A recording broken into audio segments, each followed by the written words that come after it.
성격도 많이 달라질 것 같다는 생각이 듭니다. 단순하게 북한의 역관리 차원이 아니라 오히려 더 주한미군의 역할은 미국의 팽창을 차단시키는 대단히 전략적 가치가 더 중요시되는 것으로 크게 달라질 것 같다는 생각이 들고요.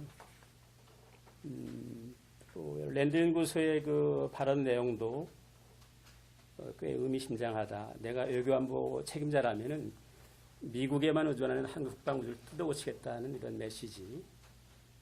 빅터 차우도 잠깐 서울대 강연이 끝나고 나서 얘기를 나눴습니다만은 이 친구가 사실상 이 조건에 의한 전자권 전환을 기획한 당사자입니다. 그런데도 차기 정부에서 전자권 전환을 마무리할 것이 예상이 된다 하는 얘기를 하고 있거든요.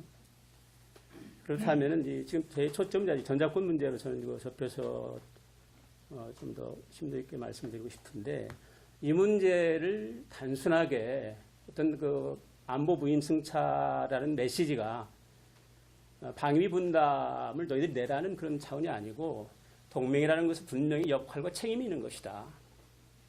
그것을 못한다면 동맹으로서 가치가 없다 하는 그런 상당히 그 냉혹한 인식이 깔려 있다고 봅니다. 그래서 이 차원을 우리가 뛰어넘으려면은 오히려 이 문제는 우리가 그게 안주하면서 전혀 그 조건의 합의가 됐는데 무슨 얘기야 하는 생각보다는 보다 전향적인 그 의지를 가지고 우리가 북한 위협에 대해서 우리 스스로 상당한 정도는 내가 관리해 나가는 그런 시스템을 구축해 가겠다. 그런 강한 메시지가 있을 때 오히려 훨씬 더 우리의 그 동맹을 질적으로 발전시킬 수가 있지, 계속 의존하는 그 자세를 갖고서는 안 되게 되어 있다는 것이 저의 그 문제 인식입니다.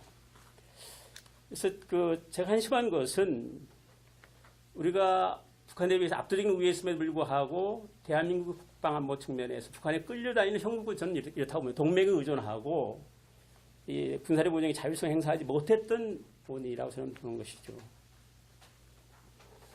근데 좀 놀라운 것은 2010년도 전자권 반대나 CFC 해체를 캠페인을 벌였잖아요. 천만 서명 운동을 때는 72% 정도가 전자권을 받아서는 안 된다는 인식이었습니다. 그러나 작년도 국방대 안보문제연구소에서 범국민 안보실 조사에서는 전혀 다른 상황입니다. 지금 상당한 정도는 국민들이 전자권이 변화되더라도 우리 스스로 진짜 우리가 이 나라를 지켜야 된다 하는 10명당 8명이 된다는 것으로 볼 때 이것은 국민들의 어떤 인식을 외면을 하고 무조건 어떤 그 기존에 있었던 조건이 충족됐을 때 우리 전자권을 받아오겠다는 논리하고는 안 맞다는 얘기죠.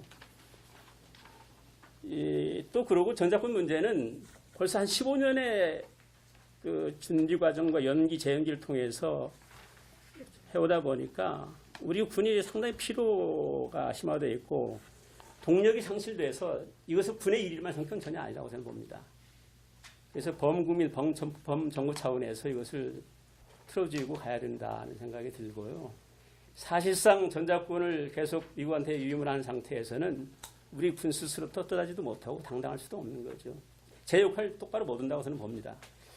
이 전평시 한반도 통일을 주도하는 과정에서도 전자권이 갖고 있는 함의는 너무도 크다고 보는 것이죠. 그리고 그 한미동맹의 가장 큰 엔드스테이트는 뭡니까? 동맹 덕분에 경제 발전이 이루어졌고 민주화도 가능했고 결국 홀로 설 수 있는 그런 능력을 길러주는 것이지 무조건 미국한테 의타하는 그런 것을 진짜 바라지 않는다고 보는 것이죠. 외교의 지평도 저는 이런 전자권을 회복하게 되면은 훨씬 더 넓혀진다고 봅니다. 전자권이 만약에 진짜 넘어오게 된다면 천지개벽이 일어날 것이라고 봅니다. 이 나라 진짜 안보 우리가 책임지고 해야 되겠다는 의식혁명이 확산되면서 어마어마한 파기를 갖고 우리 국방 태세가 변화될 것이라고 보고요.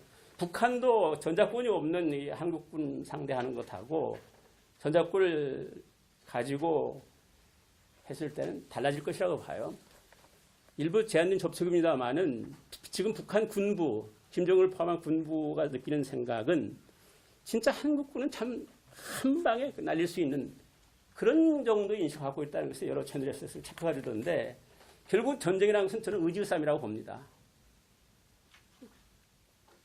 그래서 이제 전작권 추진하는 방법이 있어요. 지금 해왔던 방법이죠. 대개 2020년대 중반을 예상을 합니다.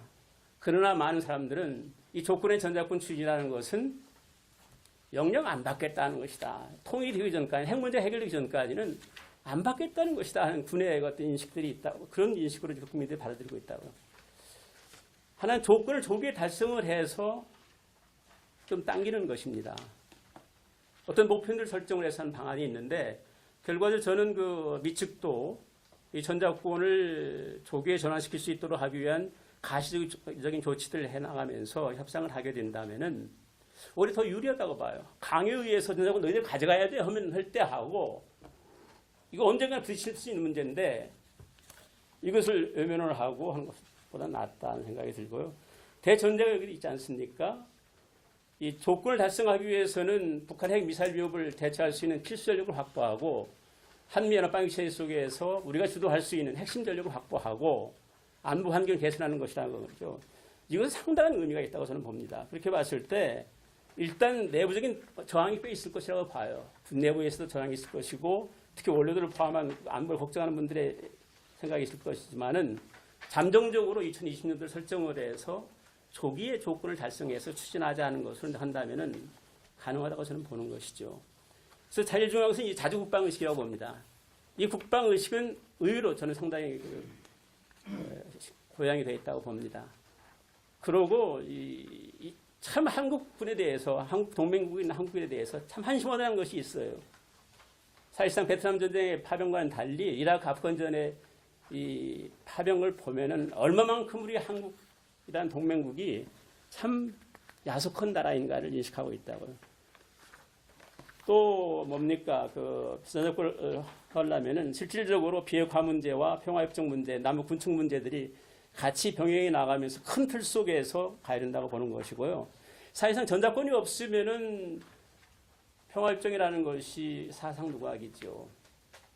평화협정의 가장 큰 뒷받침은 저는 남북한 간의 군축이 이루어지지 않고는 안 된다고 봅니다. 근데 군축을 하려면은 상대가 우리가 안 되는 것이죠. 미국과 하면 우리는 아무런 역할을 못한다고 저는 보는 거고, 또 전작권을 행사하지 못한 상태에서 전쟁이 일어나게 되면은 불부터 뻔한 것이 있지 않습니까? 중국 개입은 뻔하다고요. 우리가 딱 치고 나가면서 국경선까지 확보하면은 온전한 통일을 달성할 수 있는 데 비해서 미군들 뒤따라가는 형국이 된다면은 중국이 가만히 있겠습니까? 그건 아니라고 봐요. 그래서 이 어떤 인식의 변화가 여기에서는 분명히 있어야 되겠다는 생각이 들고요. 이 동북아 안보 환경 개선도 상당히 중요하다고 봅니다. 우리 안보라는 것은 단순하게 적을 때려잡자가 아니라 주변 국가와의 어떤 그 협력 체제를 통해서 적대 세력으로 도전받지 않도록 하는 것도 중요하다고 보는 것이거든요. 그래서 이 대통령께서 통수권자가 이 전작권을 걸어둔 어떤 마일스톤을 정해놓고 그쪽으로 끌고 갈 수 있도록 매년 정례적으로 한 반기에 한 번 정도 전작권이라는 준비 태세를 체크해 나가면서 해 나간다고 봅니다.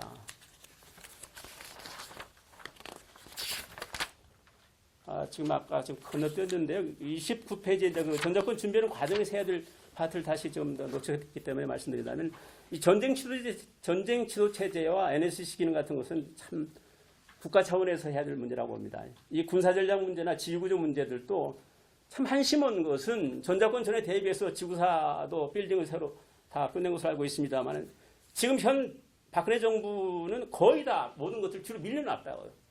전작권을 받겠다는 것인지, 우리나라가 독자적으로 싸워서 이길 수 있는 군대를 만들겠다는 것인지 의지가 전혀 안 보이거든요. 참 한심한 군대다 하는 생각이 들고요.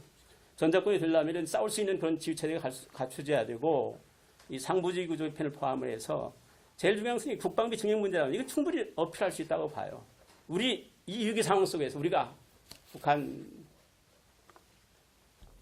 위기에 대처할 수 있도록 하기 위해서 군사력을 증강하겠다. 3%면 한 대개 지금 현 40조입니다만은 60조 정도가 되더라고요. 한 대 반을 물을 수 있겠는가 하는 문제인데, 만약에 어떤 정부가 들었더라도 오히려 진보 정부를 더 이루는 것이 더 어필할 수 있다고 봐요. 진보 정부 상당히 우려하는 분들이 많이 있습니다만은 실질적으로 진보 정부 때 국방비 훨씬 더 많았고, 진보 정부 때 훨씬 더 국가 안보를 저는 다 관리했다고 봅니다. 그랬을 때 이런 어떤 그 분명한 가시적이고 구체적인 액션을 취해 나가면서 하고 또 동맹 관리도 중요하다고 봅니다. 진짜 미국한테 고마움을 느껴야 되고 또 주도적인 관계에서 이 지원 관계로 변했을 때 주한미국이 느끼는 그 위상 변화에 따른 마음의 상처들도 있다 이런 것들 제거해야 되고 방위비는 당연히 해줘야 된다고 보고요. 국제 아까 말씀하셨습니다만은 국제 어떤 안보 이슈에 대해서 동참을 해야 된다고 봅니다. 결론적으로 저는 이 트럼프 역공에 대비한다는 차원뿐만 아니라 이 전자권 전환 문제를 보다 심각하게 생각을 하면서 끌고 나가야 된다. 그때 비로소 우리가 자주 국방이 되고 똑바로 이 나라 안보를 세울 수가 있고 그때 비로소 국민적인 어떤 자유감도 극복할 수가 있고 우리 군의 자긍심도 회복하고 북한 유혹거리 똑바로 할 수 있고 한반도 통일도 주도할 수 있다고 봅니다.